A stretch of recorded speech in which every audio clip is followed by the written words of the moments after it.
Hello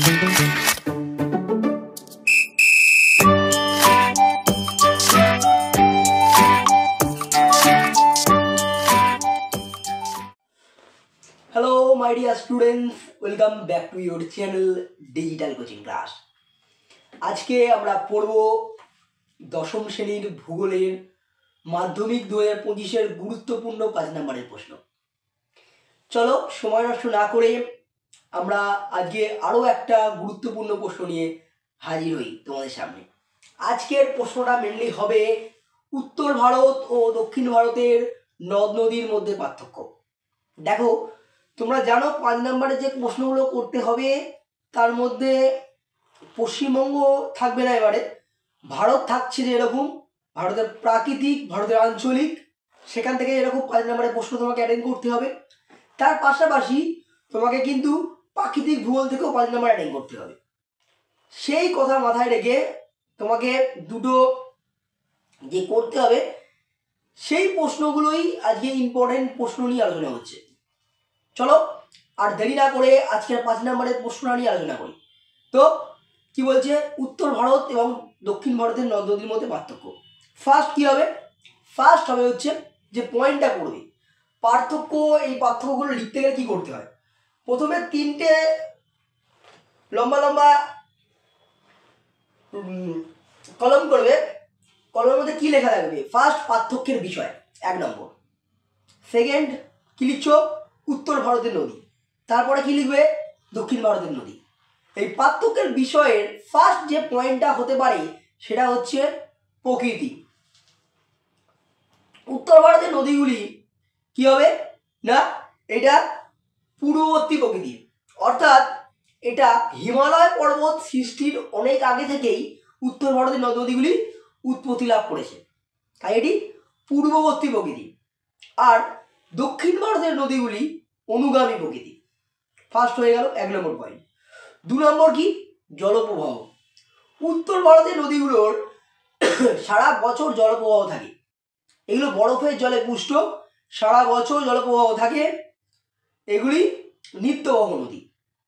অপরদিকে দক্ষিণ ভারতের নদীগুলি বৃষ্টির জলে পুষ্ট, সারা বছর জল থাকে না, এটি অনিত্যবহ নদী। 2 নম্বর পয়েন্ট হয়ে গেল। 3 নম্বর পার্থক্যের বিষয় কি হবে, দৈর্ঘ্য। উত্তর ভারতের নদীগুলির দৈর্ঘ্য অনেক বেশি। উত্তর ভারতের নদীগুলির মধ্যে কি কি পড়ছে বলো আমাকে, গঙ্গা, আরো অনেক আছে, ব্রহ্মপুত্র থেকে শুরু করে অনেক নদী, সিন্ধু, সব উত্তর ভারতের নদী। এবার দক্ষিণ ভারতের নদীগুলির দৈর্ঘ্য অনেক কম। 4 নম্বর কি হবে, উপত্যকা। উত্তর ভারতের নদীর উপত্যকা অনেক সংকীর্ণ ও গভীর, আর অপরদিকে দক্ষিণ ভারতের নদীর উপত্যকা সুপ্রশস্ত এবং অগভীর। 4 নম্বর হয়ে গেল। 5 নম্বর পয়েন্ট কি হচ্ছে হবে, আদর্শ নদী। উত্তর ভারতের নদীগুলির মধ্যে 3টে গতি বর্তমান থাকে। নদীর 3টে গতি কি কি, উচ্চ গতি, মধ্য গতি এবং নিম্ন গতি। এই 3টে গতি কিন্তু উত্তর ভারতের নদ নদীর মধ্যে দেখা যায়, তাই এগুলো আদর্শ নদী। অপরদিকে যদি বলো দক্ষিণ ভারতের নদীগুলির মধ্যে 3টে গতি বর্তমান নেই, এগুলি আদর্শ নদী নয়। 5 নম্বর। 6 নম্বর পয়েন্ট কি, বদ্বীপ। উত্তর ভারতের নদ নদীগুলিতে অনেক বড় সুবিশাল বদ্বীপ দেখা যায় এবং দক্ষিণ ভারতের নদীগুলির মোহনায় অনেক ছোট ছোট বদ্বীপ গড়ে উঠেছে, সুবিশাল বদ্বীপ সেরকম ভাবে দেখা যায় না। 6টা পয়েন্ট হয়ে গেল। লাস্ট যেটা হবে সেটা হচ্ছে দিক পরিবর্তন। উত্তর ভারতের নদীগুলি প্রায়শই দিক পরিবর্তন করে মিয়েন্ডার, অশ্বক্ষুরাকৃতি হ্রদ তৈরি করে। অপরদিকে দক্ষিণ ভারতের নদীগুলোর দিক পরিবর্তন সেরকমভাবে করে না, যার জন্য মিয়েন্ডার, হ্রদ সেরকমভাবে দেখা যায় না। এই 7টা পয়েন্ট তুমি দিয়ে দাও। দেওয়ার পরে উত্তর ভারত একটা ভারতের মানচিত্র আঁকবে, ইন্ডিয়ান ম্যাপ আঁকবে, একে দুটো মাঝখান দিয়ে একটা দাগ কাটবে, কেটে উত্তর ভারতের নদীগুলোকে, কিছু নদী যেমন গঙ্গা, ব্রহ্মপুত্র, সিন্ধু, এই নদীগুলোকে ইন্ডিকেট করবে 3টে মেনলি, এবং দক্ষিণ ভারতে গোদাবরী, কৃষ্ণা, কাবেরী সহ যেগুলো তোমার মনে পড়বে সেগুলোকে তুমি ইন্ডিকেট করবে, করে অ্যান্সারটা ক্লিয়ার করবে। যদি এরকম পুরো অ্যান্সারটা উত্তর ভারত এবং দক্ষিণ ভারতের নদী পার্থক্য বলার পরে যদি ছবি দাও, তাহলে তোমরা কিন্তু 5-এ 5ই পাবে। আমি আশা করছি ভিডিওটা দিয়ে তুমি পুরো ভালো করে বুঝতে পেরেছো। আর একবার তোমাদেরকে রিপিট করছি পার্থক্যের বিষয়গুলো।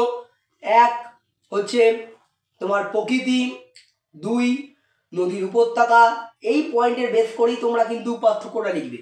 3 নদীর দৈর্ঘ্য, 4 জলপ্রবাহ, 5 বদ্বীপ, 6 দিক পরিবর্তন, 7 কি দাঁড়াচ্ছে না এখান থেকে আদর্শ নদী। 7টা পয়েন্ট পুরো ক্লিয়ার করে পাশে কি থাকছে একটা ছবি, এটা মাথায় রেখো। এটা করলে পুরো মার্কস। এবং আবারও বলছি, যদি কোনো পার্থক্যের বিষয়ে বুঝতে অসুবিধা হয়, বুঝতে না পারো, আমাকে কমেন্ট করে জানাও, অবশ্যই বুঝিয়ে দেওয়ার চেষ্টা করব। যদি তোমরা বুঝে থাকো তাহলে নোটটা তৈরি করে পড়ো এবং প্রচুর শেয়ার করো। আর তোমাকে বলছি, তুমি যদি আমার চ্যানেলে নতুন হয়ে থাকো তাহলে অবশ্যই চ্যানেলটিকে সাবস্ক্রাইব করে যাও। ফিরে আসছি আরও একটা গুরুত্বপূর্ণ প্রশ্ন নিয়ে, ততক্ষণে নোটস তৈরি করো। সবার শেষে একটা কথাই বলবো, যদি তোমরা এই বিষয়ে নোটস আরও ভালো করে পেতে চাও, বাংলা, ইতিহাস, ভূগোল, তাহলে আমাদের ফেসবুক গ্রুপের সাথে যোগাযোগ করো, ডিসক্রিপশন বক্সে লিঙ্ক দেওয়া আছে। এছাড়া আমার হোয়াটসঅ্যাপ চ্যানেল আছে, সেখানেও আমরা প্রতিনিয়ত নোটস দিচ্ছি, মাল্টিপল চয়েস থেকে শুরু করে 2 নাম্বার। এছাড়া আমাদের যে টেলিগ্রাম গ্রুপ আছে, টেলিগ্রাম, সেখানে তোমরা কিন্তু আরও অনেক নতুন তথ্য পেতে পারবে। যদি চাও জয়েন হতে পারো। ফিরে আসছি আরও একটা নতুন ভিডিও নিয়ে, ততক্ষণে ভালো করে নোট তৈরি করো।